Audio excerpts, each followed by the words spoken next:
اب یہاں پہ پھر وہ آ رہی ہے آخری مرتبہ یہ آیت اور مزید وضاحت کے ساتھ.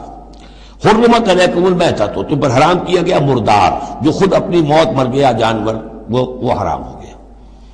والدم، دمو اور خون، ولحم الخنزیر اور خنزیر کا گوشت، وما اہل لغیر اللہ بہ، اور جس پر پکارا گیا اللہ کے سوا کسی اور کا نام، کسی اور کے نام نامزد ہے، کسی اور کا تقرب حاصل کرنے کے لیے اس کا وہ جو ہے ذبح کیا جا رہا ہے. والمنخنقۃ، اور وہ جانور جو گلا گھٹنے سے مر گیا.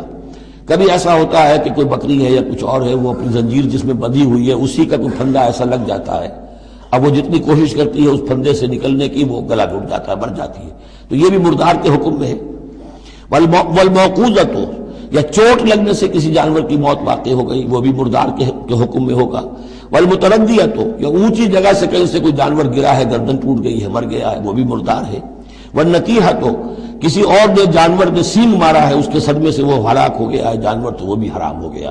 یعنی میتہ کی مزید 4 قسمیں. یہی نہیں ہے کہ کسی بیماری سے جانور مرا ہو، لیکن یہ کہ یہ مرنے کی، ذبح ہونے کی نوبت نہیں آئی، اس کے جسم سے خون نکلنے کا امکان نہیں رہا، اس کا خون جو ہے اس کے جسم کے اندر ہی جم گیا ہے، اس کے گوشت کا حصہ بن گیا ہے، لہذا وہ مردار کے حکم میں ہے.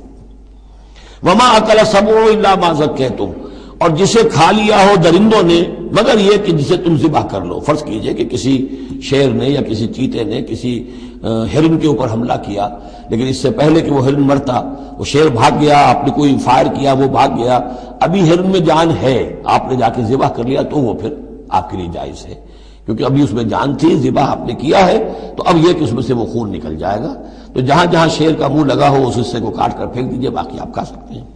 الا ما ذکیتم، سوائے اس کے کہ جسے تم نے ذبح کر لیا.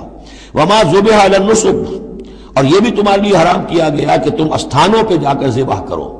یہ خاص جگہ ہے، یہ خاص جو ہے وہ کسی ولی اللہ کا بازار ہے، وہاں جا کے ذبح کرنا، یا کسی دیوتا یا دیوی کا کوئی استھان ہے، وہ بھی اب حرام ہو گیا. وَأَن تَسْتَقْسِمُوا بِالْأَزْلَامِ، یا جوئے کے تیروں کے ذریعے سے تقسیم کرو. یہ بھی ایک جوئے کی شکل ہو جاتی تھی. وہ لوگ یہ کرتے تھے، قربانی اپنی کی، اس کے بعد گوشت کے ڈھیر لگا دیے، اب تیروں کے ذریعے سے جوا کھیل رہے ہیں، تو بڑے بڑے ڈھیر جو ہیں اس کے اندر داؤ پر لگ رہے ہیں. ذالکم فسق، یہ تمام چیزیں جو ہیں گناہ کے کام ہیں.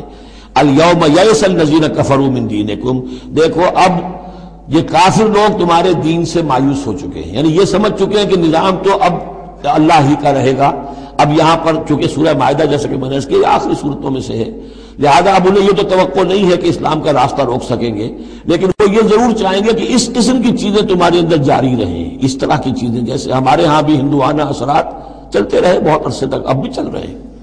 تو الیوم یئس الذین کفروا من دینکم، تمہارے دین سے تو مایوس ہو چکے ہیں کہ اب یہ دین تو انہی کا ہوگا اور ہمارا دین ختم ہوا. فلا تخشوهم واخشونی، تو اب ان سے مت ڈرو، مجھ سے ڈرو. الیوم اکملت لکم دینکم، آج کے دن میں نے تمہارے لیے تمہارے دین کی تکمیل فرما دی ہے. واتممت علیکم نعمتی، اور تم پر اتمام فرما دیا ہے اپنی نعمت کا. ورضیت لکم الاسلام دینا، اور تمہارے لیے میں نے پسند کر لیا ہے ہمیشہ ہمیش کے لیے میرے ہاں پسندیدہ اور مقبول دین صرف اسلام ہے. فمن اضطر فی مخمصۃ، اب یہ جو حکم دیا گیا تھا یہ چیزیں حرام ہیں، تو لیکن کوئی شخص اگر اضطرار میں آ جائے، شدید فاقہ ہے، بھوک ہے، جان نکل رہی ہے، غیر متجانف الاسم، اس میں گناہ کی طرف کوئی رجحان نہ ہو، کوئی شرارت دل کے اندر نہ ہو کہ میں نے واقعی یہ سور حرام ہے لیکن ذرا چکھ کے دیکھنا ہی آج تو کیسا ہے، نہیں، جان پر بنی ہوئی ہے لیکن اس قسم کا خیال کوئی نہ ہو.